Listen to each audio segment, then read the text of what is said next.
Chair recognizes the um, Chairman of the Urgency Subcommittee, Mr. Upton, for 3 minutes. Well, thank you, Mr. Chairman. This is very important, this Member Day, as we're able to all share our personal experiences on a crisis that has been plaguing our nation over the last couple of years: opioid addiction and abuse.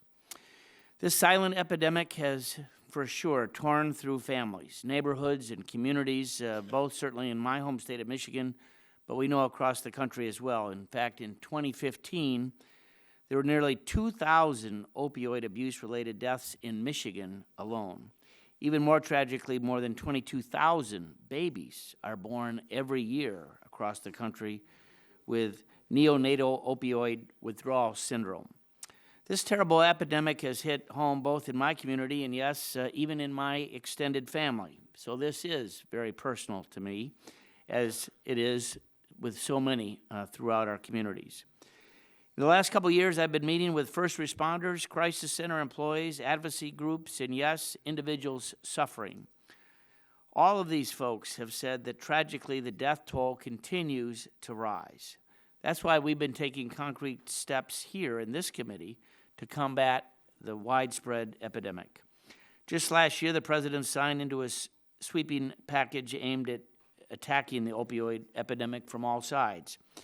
As part of 21st Century Cures, a bill that every one of our committee members supported, an additional $1 billion was allocated to the states. And like Michigan, to address opioid addiction treatment and prevention, this year the first round of funding was delivered.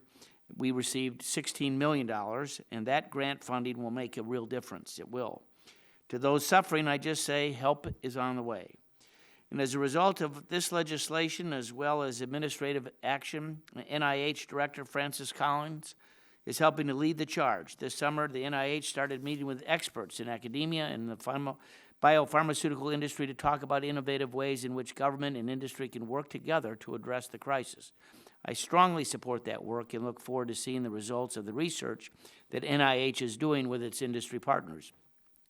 There are also things that we in Congress can help NIH with in these endeavors. First, we need the NIH to develop more options for overdose reversal. Second, we need the evidence that NIH can develop an effective therapy for addiction. And finally, we must accelerate the development of non-addictive pain medicines. The sooner that we in Congress supply the resources necessary to conduct that work, the sooner that we can supply powerful new tools for every community. These efforts can't happen fast enough, and these are some of the many reasons that I continue to support robust NIH funding. There's more work to be done, and here in Congress, we'll continue to take steps to address that epidemic, and in this committee, we're on the front lines to advance meaningful, bipartisan legislation that indeed will make a difference. Together, we'll bring it out of the shadows. I yield back.